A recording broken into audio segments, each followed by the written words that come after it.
मस्तिष्क की ये पवित्रता, मस्तिष्क को साफ रखना, शुद्ध रखना, अगर वह आपका शुद्ध है तो आपको चिंतन करने की भी ज्यादा जरूरत नहीं। जो सच्चाई है, सत्य अपने आप मस्तिष्क में अवतीर्ण होता है और वह सत्य चिंतन करने वालों के लिए भी आश्चर्य का विषय होता है। वे वहां तक पहुंच ही नहीं सकते। और मस्तिष्क पवित्र कब रह सकता है?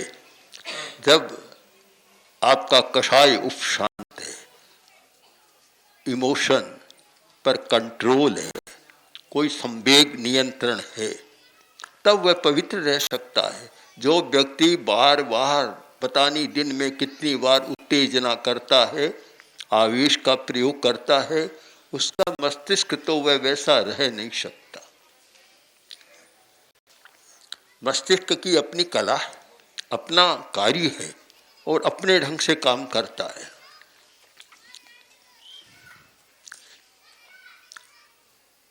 आज प्रातः काल से ही मुझे एक सच्चाई का अनुभव हुआ। सच्चाई नई नहीं है, पुरानी है, तो उसका इतना तीव्रता से साक्षात हुआ कि मनुष्य का, परिवार का, समाज का और राष्ट्र का उत्थान कब होता है और पतन कब होता है।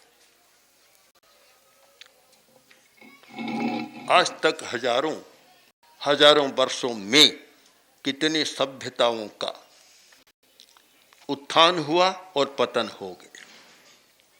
क्यों होता है और कब होता है, इस पर एक बहुत बड़ी सच्चाई है कि व्यक्ति से लेकर राष्ट्र तक जिसमें कष्ट सहन करने की शक्ति है, जिसमें धैर्य है और सबसे बड़ी बात जिसमें अपनी इंद्रियों पर नियंत्रण करने की शक्ति है, उस व्यक्ति का, उस परिवार का, उस सभ्यता का, राष्ट्र का उत्थान होता है। किंतु कठिनाई यह है कि वह क्षमता लंबे समय तक रहती नहीं, क्योंकि जब उत्थान होता है तब वैभव, विलास, भोग ये इतने हावी हो जाते हैं, तो फिर वहां से पतन का क्रम शुरू हो जाता है। जानना बड़ा मुश्किल है। और ये परिवारों को बहुत देखा, एक समय उदय हुआ और बाद में पतन की ओर शुरू हो गया। क्यों? कि इतनी विलासिता, इतना भोग, इतनी इंद्रियों की उच्छृंखलता आ गई कि वह हो गया। और ऐसा होता है। सुविधावाद इसका कारण बनता है, बड़प्पन भी कारण बनता है। गरीब होना अच्छा नहीं तो बड़ा होना, अमीर होना भी अच्छा नहीं। दोनों समान खतरनाक चीजें, बहुत खतरनाक। ब्रिटेन के प्रधानमंत्री से पूछा कि आप तो थर्ड क्लास में यात्रा करते हैं, आपका बेटा तो एकदम एसी में यात्रा करता है। तो उन्होंने उत्तर दिया कि मैं एक गरीब आपका बेटा हूं और वह प्रधानमंत्री का बेटा। फिर वह होता जाता है धीरे धीरे। पतन कब होता है? कि जब सहन करने की शक्ति कम हो जाती है, कष्ट सहन करना नहीं जानता, सुविधा में डूबा रहता है। उधर तो रणभूमि में युद्ध और उधर महलों में रंगराश। हिंदुस्तान के पतन की कहानी है ये। उस समय के राजाओं की जो स्थिति थी उससे ये हुआ। सबसे खतरनाक है इंद्रियों की उच्छृंखलता। और आज उच्छृंखलता के लिए बहुत सामग्री है। चाहे आज दुनिया का कोई भी बड़े से बड़ा राष्ट्र है, उसका पतन और धीरे धीरे होगा, एक साथ तो नहीं होता, होते होते भी 50 वर्ष 100 वर्ष लग जाते। आज कल्पना नहीं कर सकते। किसी ने कहा कि हमारे देश में इतना बड़ा भवन है कि आदमी ऊपर से नीचे आए तो 5 मिनट लग जाता है। तो दूसरा भी कम नहीं था, वह बोला हमारे देश में तो इतने बहुमंजिले मकान है कि जब बंदर गिरा तो नीचे आकर आदमी बन गया। इतने बड़े बड़े भवन हैं। जब सारा मानदंड इन पर चला जाता है, भवनों पर और पदार्थों पर, तो फिर होता क्या है कि विकास का सबसे बड़ा साधन है शौर्य, पराक्रम और मनोबल। जिस व्यक्ति में शौर्य है, पराक्रम है, मनोबल है, उसका उत्थान होता है। और ये भोग विलास इंद्रियों की उच्छृंखलता का सबसे पहला काम है कि शौर्य को नष्ट कर देना, पराक्रम को नष्ट कर देना और भीतर ही भीतर एक कमजोरी पैदा कर देना। अब जब शौर्य नहीं है तो मनोबल भी नहीं हो सकता, और मनोबल नहीं है तो फिर समस्या को सुलझाने की और परिस्थिति से लड़ने की क्षमता भी समाप्त हो जाती है और वह पतन का रास्ता खुल जाता है। इतिहास है, सारे विश्व का इतिहास देखें, सभ्यताओं के उत्थान और पतन का इतिहास देखें तो यही निष्कर्ष आपके सामने आएगा। आज हिंदुस्तान के सामने भी एक प्रश्न है और दुनिया के बड़े से बड़े राष्ट्र जो विकसित राष्ट्र कहलाते हैं उनके सामने भी प्रश्न है कि जिस प्रकार उपभोक्तावाद, सुविधावाद बढ़ रहा है, आज वे कल्पना नहीं कर सकते 100 वर्ष बाद, 200 वर्ष बाद इतिहासकार लिखेगा कि पतन क्यों हुआ, पतन का कारण क्या बना। और पतन की प्रक्रिया शुरू हो जाती है, एक साथ नहीं होता। जैसे मार्क्स का एक बहुत अच्छा था ये कि थीसिस एंटीथीसिस, कि पतन कोई बाहर से नहीं आता, भीतर से ही शुरू होता है। उनका अर्थशास्त्रीय आधार पर था और हमारा ये धर्म या आत्मशास्त्रीय आधार पर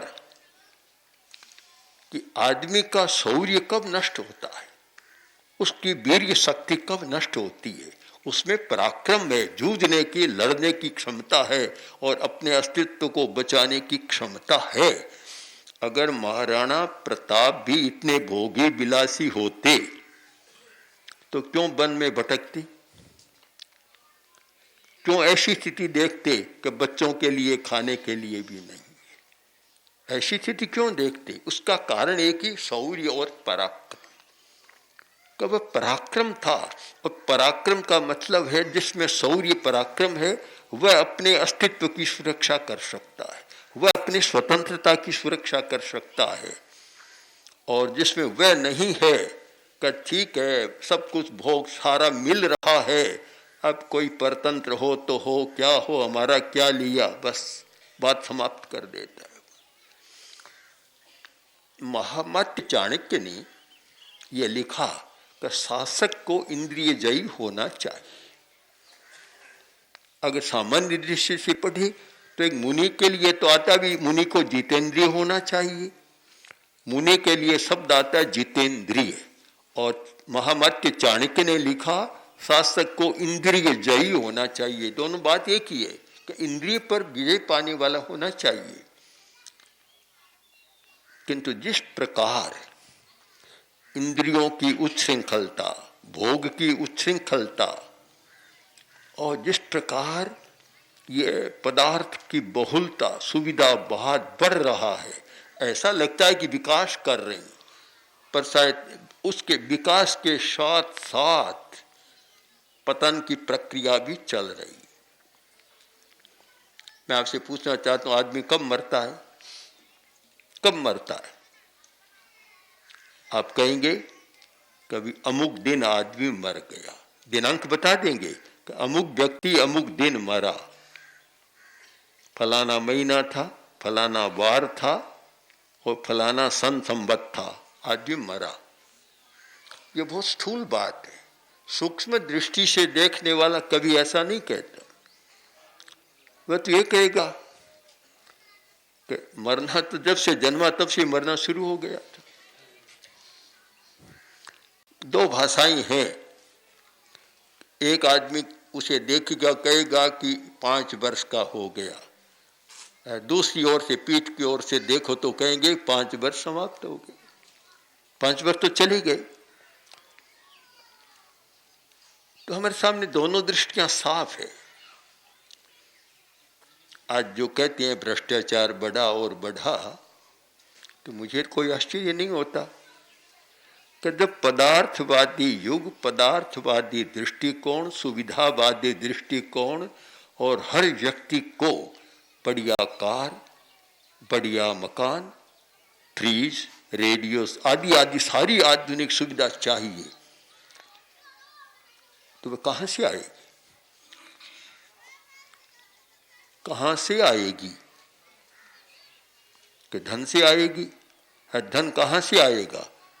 कुछ लोगों के शायद न्याय से तो कम लोगों के पास कुछ आता होगा, आएगा तो इतना नहीं आएगा। अनुचित तरीकों से धन आता है। कुछ लोगों में व्यावसायिक बुद्धि होती है, वे धनी बन जाते हैं। जिनमें व्यावसायिक बुद्धि नहीं होती, गांव के लोग जिनमें व्यावसायिक बुद्धि कम होती है, अवसर कम होता है, वे धनी नहीं बनते। मैं तो मानता हूं कि आज भी हिंदुस्तान का सौभाग्य मानना चाहिए कि गांव है।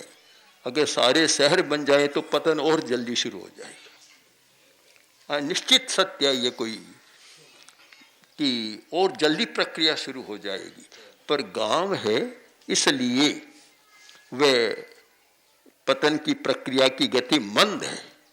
शहरों के भरोसे तो और खतरनाक स्थिति है। इसलिए उत्थान और पतन की बात, आज के जो बड़े बड़े राष्ट्र ऐसे लग रहे हैं कि दुनिया में सब कुछ है, सब कुछ इतना विकास कर रहे हैं। मैं कुछ कहना तो नहीं चाहता, 2 शताब्दी बाद क्या होगा कौन देखेगा भी है, ये तो देखेंगे नहीं कोई भी। क्या होगा 2 शताब्दी, हो सकता है शताब्दी के बाद भी क्या होगा। जो वर्तमान में भी है कि जिनका इतना बड़ा साम्राज्य था कि पूरी दुनिया पर लगता कि साम्राज्य है, आज किस नंबर पर? हमारी आंखों के सामने बहुत सारी बातें। मैंने परिवारों को बहुत देखा कि एक समय ऐसा लगता कि बहुत बड़ा परिवार है, किंतु जैसे ही अगली पीढ़ी कमजोर हो गई, तीसरी पीढ़ी तो फिर समाप्त करने वाली हो गई। मैंने कई बार अभी चर्चा में कभी कभी कहा कि एक दिन क्या था और आज क्या हो गया।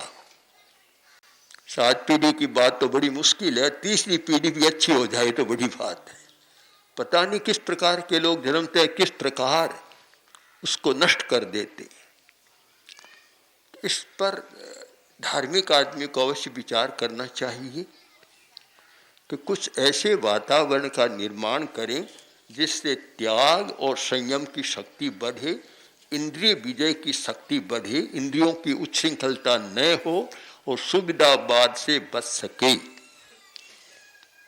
मैं सोचता हूँ कि हमारे कारण जयपुर और दिल्ली के शहरों में रहने वाले लोगों को कितनी गांव में कठिनाई होती है।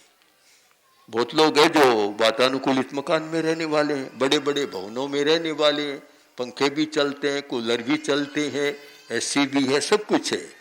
फिर हमारे कारण गांव में रहना पड़ता, नहीं तो यहाँ कोई पंखा है, न कोई कूलर है, न कोई एसी है, कठिनाई होती है। फिर मैं सोचता हूँ कि इतना तो अच्छा है कि एक दिन तो कम से कम सहन कर लें। और अगर ये लंबा अभ्यास हो जाए तो कितना अच्छा हो।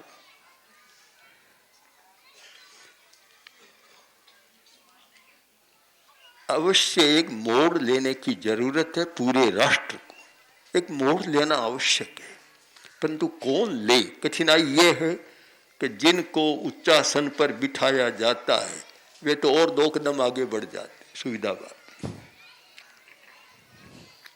मोड़ कौन ले? आज जरूरत है चाणक्य की, चाणक्य की, महामत्य चाणक्य की जरूरत है, जिसने कुछ पास में नहीं था अपने इंद्रिय विजय, शौर्य, पराक्रम के आधार पर एक विशाल साम्राज्य चंद्रगुप्त का, मौर्य वंश का एक स्थापित कर दिया। पास में क्या स्थिति थी? अकाल पड़ा और कंबल बांटने की जरूरत थी तो ढेर लगे थे, महामत्य की कुटिया के पास ढेर लगे थे। चोरों के लिए बड़ा अच्छा अवसर था, चोर डाकू कहीं नहीं चूकते, और तो क्या जहाँ अकाल आदि होता है, राहत का होता है, उसमें भी नहीं चूकते। चोरों ने देखा अच्छा अवसर है, रात को आए और एक बार सोचा कि महामत्य चाणक्य भी यहाँ कुटिया में सो रहे हैं, हम देख तो लें क्या, उनके पास कितना बढ़िया कंबल है। आगे जाकर देखा तो एक साधारण सा पुराना कंबल महामत्य ओढ़े हुए सो रहे हैं कुटिया में, न कोई पुलिस का पहरा था, सुरक्षा का कुछ नहीं था। आज तो इतने बन गए, एज फलाने फलाने इतने बन गए बड़े लोगों के, वहाँ तो कुछ भी नहीं था। चोर भी पास में चले गए, रात को अकेले कुटिया में सो रहे थे। और उनके पास क्या था? मुद्रा राक्षस में वर्णन किया गया है, उपल सकल में तत्भेद कंगो मयाना। महामत्य चाणक्य की कुटिया में इतने विशाल साम्राज्य का महामत्य, उतना आज हिंदुस्तान भी नहीं, इतना बड़ा साम्राज्य, और किंतु कुछ तो उपले छाने पड़े थे, दिया पड़ा था, लाल जलाने के साधन पड़े थे, बस साधारण सी कुटिया में पड़े, और कुछ भी नहीं, न कोई सुरक्षा प्रहरी था, न और कुछ भी नहीं था। चोरों ने जाकर देखा, अरे महामत्य तो एक साधारण कंबल ओढ़े, इतने बढ़िया कंबल बाहर पड़े हैं, साधारण है। हृदय परिवर्तन हो गया, चले गए चोरी सीखने। बड़े लोग इस प्रकार करें तो अपने आप अपराध कम हो सकते हैं।